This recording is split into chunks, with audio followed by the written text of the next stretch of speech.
सर्वांना जय श्री कृष्ण. ओम श्री परमात्मने नमः. श्रीमद् भगवद गीता अथ सप्तमोऽध्यायः.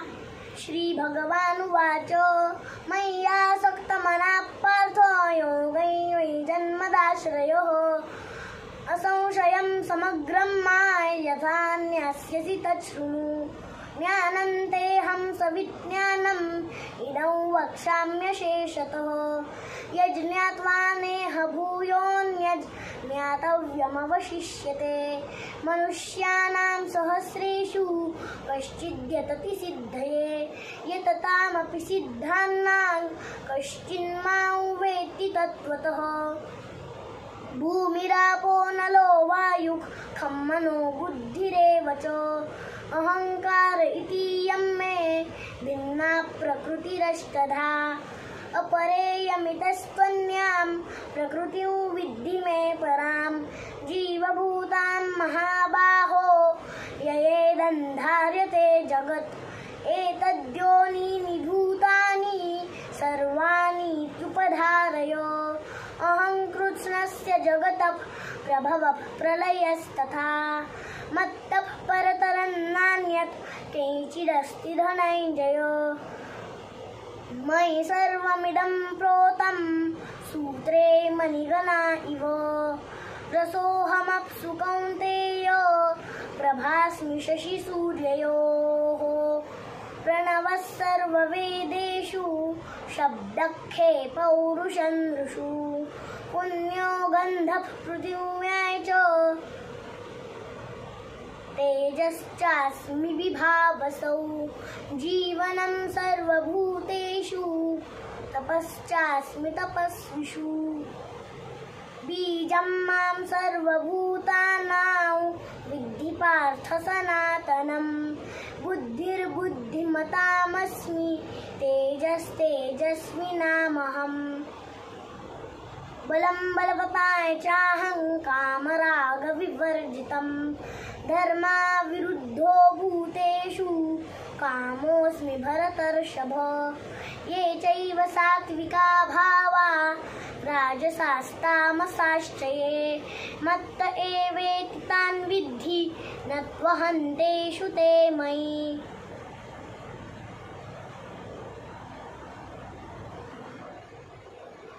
त्रिभिर्गुणमयैर्भावैरेभिः सर्वमिदं जगत्.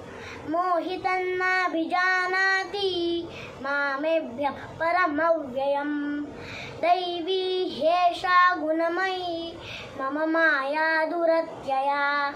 मामेव ये प्रपद्यन्ते मायामेतां तरन्ति ते.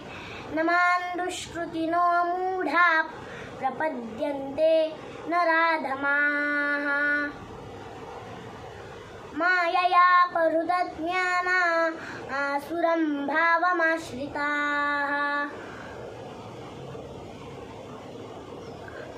चतुर्विधा भजन्ते मां जनाः सुकृतिनोऽर्जुन.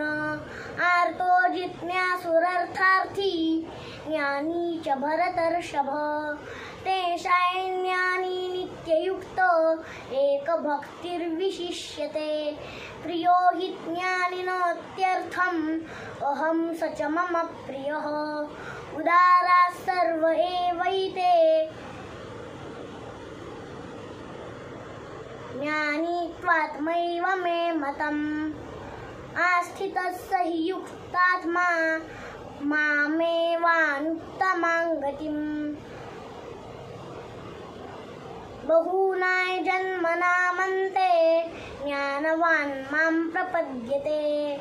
वासुदेवः सर्वमिति स महात्मा सुदुर्लभः.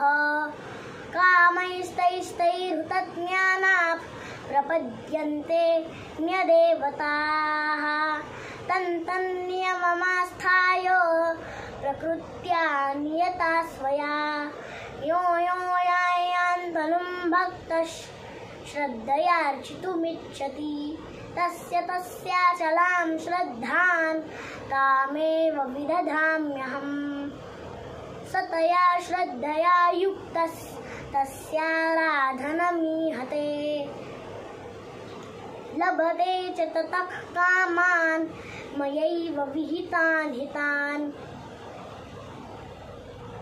अन्तवत्तु फलं तेषां तद्भवत्यल्पमेधसाम् देवान् देवयजो यान्ति मद्भक्ता यान्ति मामपि अव्यक्तं व्यक्तिमापन्नं मन्यते माम बुद्धयः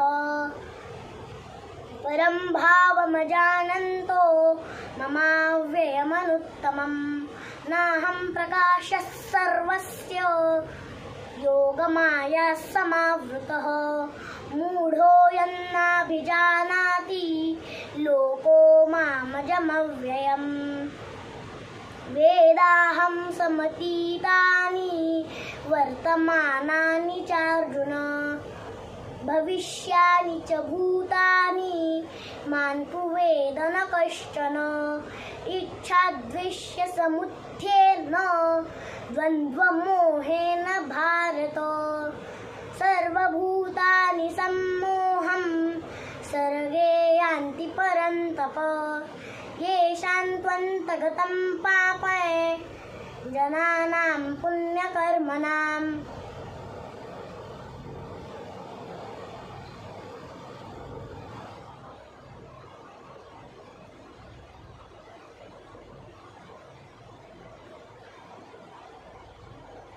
ते द्वन्द्वमोहनिर्मुक्ता भजन्ते मां दृढव्रताः जरामरणमोक्षाय मामाश्रित्य यतन्ति ये ते ब्रह्म तद्विदुः कृत्स्नम् अध्यात्मं कर्म चाखिलम् साधिभूताधिदैवं मां साधियज्ञे च ये विदुः प्रयाणकालेऽपि च मां ते विदुर्युक्तचेतसः ॐ तत्सदिति श्रीमद्भगवद्गीतासु उपनिषत्सु ब्रह्मविद्यायां योगशास्त्रे श्रीकृष्णार्जुनसंवादे ज्ञानविज्ञानयोगो नाम सप्तमोऽध्यायः। ओम श्री कृष्णार्पणमस्तु। मी सान्वी सतीश पाठक बार्शी।